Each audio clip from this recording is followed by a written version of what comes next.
Hello students. अपना economics का chapter number first चल रहा था, the story of village Palampur. उसी में आगे हम पढ़ेंगे the shopkeeper of Palampur. Palampur गांव के shopkeeper. People involve in trade exchange of goods are not many in Palampur. मतलब वहाँ पालमपुर गांव के जो लोग हैं एक्सचेंज ऑफ गुड्स में यानी बार्टर सिस्टम में ज़्यादा बिजी नहीं थे, व्यापार में भी ज़्यादा बिजी नहीं थे। The traders of Palampur are shopkeepers who buy various goods from wholesale market in the cities and sell them in the village.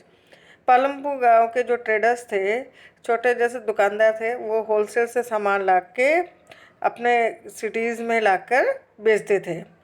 You will C small general store in the village selling a wide range of items like rice, wheat, sugar, tea, oil, biscuits, soap, toothpaste, batteries, candle, notebook, pen, pencil, even some cloth। ये छोटे दुकानदार थे जो general stores के type दुकान रखते थे, जिसमें ये सारे आइटम्स बेचते थे, और कुछ लोग कपड़े भी बेचते थे। Few of the family whose houses are close to the bus. कुछ फैमिली ऐसी थी जिनके घर बस स्टैंड के पास थे। Have use a part of the space to open small shop. तो अपने घरों में ही एक छोटी दुकान खोल लेते थे और दे सेल इटेबल, और उस दुकानों में खाने की चीज़ें सेल करते थे। Karim has open a computer class centre in the village. Karim ने अपने गांव में ही कंप्यूटर क्लास खोल दी है। In recent years large number of student have been attending college in Shahpur town. Recent year में बहुत सारे स्टूडेंट शाहपुर टाउन में कंप्यूटर एजुकेशन प्राप्त करते थे। Karim found that a number of student from the village are also attending computer class in the town. Karim ने देखा कि भाई बहुत सारे स्टूडेंट इस टाउन पे जाकर कंप्यूटर की एजुकेशन गेन करते हैं। दे वर 2 women in the village who had a degree in computer application. फिर उसने देखा गांव में 2 महिला ऐसी है जिन्होंने कंप्यूटर में डिग्री ले रखी है। ही डिसाइड टू एम्प्लॉय देम। उसने डिसाइड किया है उनको रोज़गार देगा। He bought computer. फिर वो कंप्यूटर लेकर आया और set up the classes in the front room of their house. और अपने घर के आगे वाले रूम में क्लासेस स्टार्ट कर दी। ओवर लुकिंग द मार्केट, जहाँ से मार्केट इजी गोइंग दिखता था। High school students have started attending them in good numbers. तो उसके पास बहुत से उच्च माध्यमिक विद्यालयों के छात्र आने लगे। फिर है transport, a fast developing sector, जिसमें तेज़ी से विकास हो रहा है इस सेक्टर में। There are variety of vehicles on the road connecting Palampur to Raiganj. Palampur से रायगंज आने के लिए बहुत से साधन थे, जैसे रिक्शा वाला, तोंगा वाला, jeep, tractor, truck drivers. People driving the traditional bullock cart and bogie are people in the transport service. They ferry people and goods from one place to another. तो इन ट्रांसपोर्ट के माध्यम से कई लोग सामान और लोग एक स्थान से दूसरे स्थान जाते थे। And return get paid for it, और बदले में पेमेंट देते थे। The number of people involve in transport has grown over the last several years. बहुत से लोग ट्रांसपोर्ट सेवा में पिछले कुछ सालों से इन्वॉल्व थे। Kishora is a farm labour, वो एक फार्म लेबर है। लाइक अदर सर्च फार्मर, दूसरे लेबर्स की तरह Kishor found it difficult to meet his family needs for from the wage that he receive. वो अपनी मजदूरी से अपने परिवार का पालन पोषण नहीं कर पा रहा था, बहुत मुश्किल से उसका परिवार का पालन पोषण हो रहा था। A few years back, किशोरा took a loan from the bank. कुछ वर्ष पहले किशोरा ने बैंक से लोन लिया। This was under a government program which was giving cheap loan to poor landless households. ये लोन उसने सरकारी कार्यक्रम के तहत लिया, जिसमें कम ब्याज दर पर गरीब लोगों को, जिसके पास खुद की भूमि नहीं थी, उसको लोन दिया गया। Kishor bought a buffalo with his money. तो इस लोन के पैसों से उसने क्या करा, एक भैंस खरीदी। He now sell the buffalo's milk. अब वो बफेलो का मिल्क भी सेल करने लगा। Further he attach a wooden cart to his buffalo. उसके बाद उसने एक वुडन कार्ट खरीद ली and use it to transport various item, और उसके माध्यम से बहुत से ट्रांसपोर्ट आइटम्स ले जाने लगा। Once a week, he goes to river Ganga to bring back clay for a potter. सप्ते में एक बार गंगा किनारे जाकर वो क्ले मिट्टी लेके आता था कुम्हार के लिए. और some time he goes to Shahpur with a load of jaggery. और फिर कभी कभी वो शाहपुर जाता था जैगरी और अदर सामान लेकर. Every month he get some work in transport. हर मंथ में कुछ ट्रांसपोर्ट से संबंधित काम करता है. एज अ रिजल्ट बदले में उसको क्या मिलता है, प्रॉफिट होने लगा. Kishor is able to earn more than what he use to do some years back. बहुत पहले सालों में जब वो लैंडलेस फार्मर था तब उसका अर्निंग इतनी थी, लेकिन उसने अब लोन लेके बफेलो ले ली, फिर वो मिल्क सेल करता है, फिर ट्रांसपोर्ट का काम करता है. इससे उसको अर्निंग होने लगी. अब है इस चैप्टर की summary. Farming is the main production activity in the village. Farming इस गांव की मेन एक्टिविटीज़ थी. Over the years there have been many important changes in the way farming is practise. कुछ सालों से इस फील्ड में काफ़ी बदलाव देखने को मिला है फार्मिंग की फील्ड में. These have allowed the farmer to produce more crop. और अब लोग क्या कृषि की नई तकनीक को यूज़ करके अपना उत्पादन बढ़ाने लगे. From the same amount of land. एक ही भूमि से एक से ज़्यादा फसल का उत्पादन करने लगे हैं. This is an important achievement. ये एक महान उपलब्धि है. Since land is fix and square. क्योंकि लैंड तो फिक्स है और कम है, लेकिन उसी से काफ़ी प्रोडक्शन होने लगा है.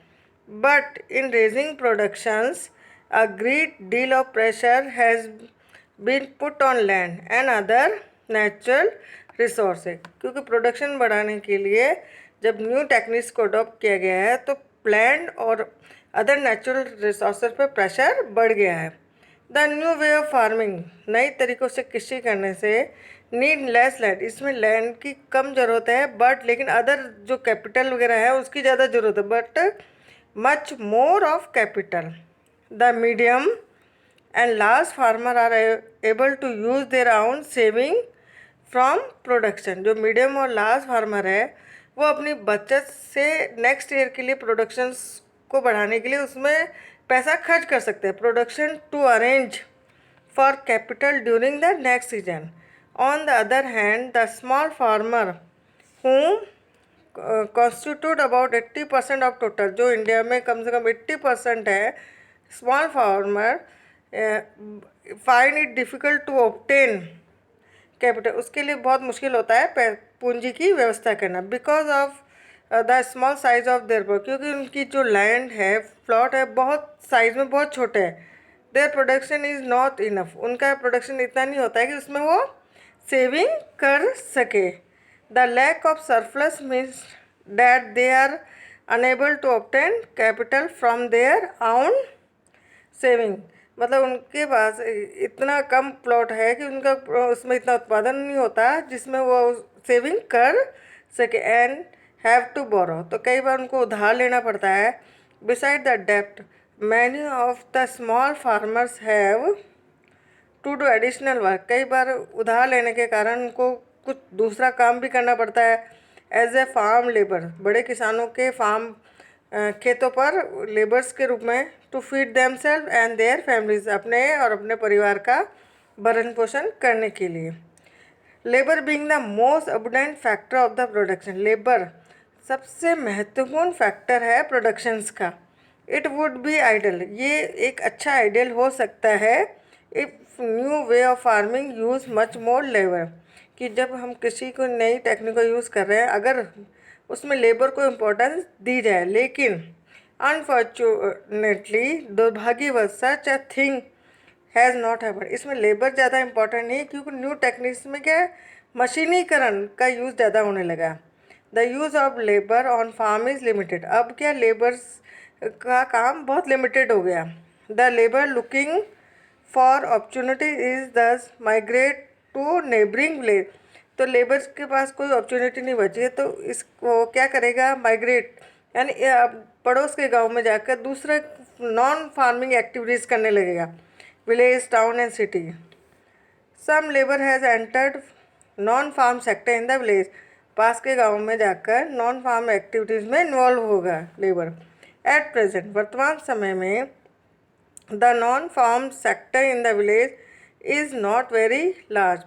वर्तमान समय में नॉन फार्म एक्टिविटीज़ अभी गांव में इतनी बड़ी नहीं है। Out of every 100 works in the rural area in India, only 24 are engage in non farm activity. प्रत्येक गांव में से 100 में से 24 व्यक्ति ऐसे हैं जो नॉन फार्म एक्टिविटीज़ में इन्वॉल्व हैं। दो there is a variety of non-farm activity in the village, we have only seen a few examples. The number of people employed each is quite small. हम देख रहे हैं कि गांव में नॉन फार्म एक्टिविटीज़ में बहुत ही कम लोग इन्वॉल्व हैं और इस संख्या में बहुत ही कम है। जैसे कुछ उदाहरण है, जैसे पशुपालन वगैरह है इसमें।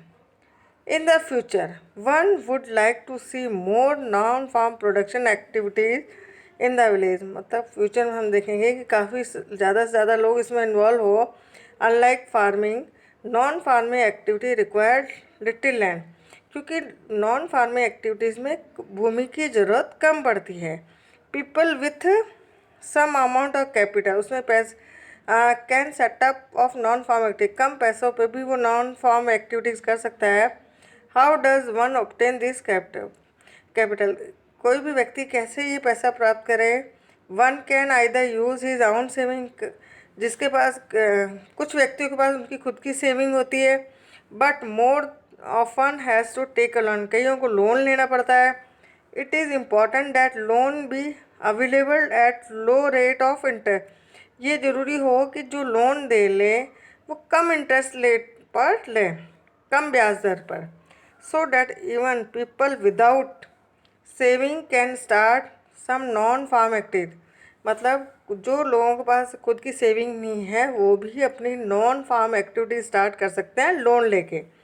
Another thing which is essential for the expansion of non farm activity is to have market where the goods and service produce can be sold. एक दूसरी महत्वपूर्ण बात कि नॉन फार्म एक्टिविटीज़ में जो भी प्रोडक्शन होता है उसको मार्केट में बेचा जाए। In Palampur we saw the neighbouring village, Palampur में हम देखते हैं कि उसके पास के village, towns and cities provide the milk market for the milk, तो वो मार्केट प्रोवाइड कराते हैं किसके लिए, milk, jaggery, wheat etcetera. As more villages get connected to town, और बहुत से गांव टाउन से कनेक्टेड है, सिटी से कनेक्टेड है थ्रू गुड रोड्स। किस कारण से, क्योंकि वहाँ पे क्या है, गुड रोड्स है, ट्रांसपोर्ट है, टेलीफोन है। It is possible that the opportunities for non farm activity in the village would increase in the coming years. इसलिए ये संभव है कि आने वाले समय में नॉन फार्म एक्टिविटीज़ में काफ़ी अवसर लोगों के लिए उपलब्ध रहेंगे। आज आपका ये चैप्टर ख़त्म हो गया बेटा। नेक्स्ट चैप्टर में हम क्वेश्चन आंसर को डिस्कस करेंगे। Thank you.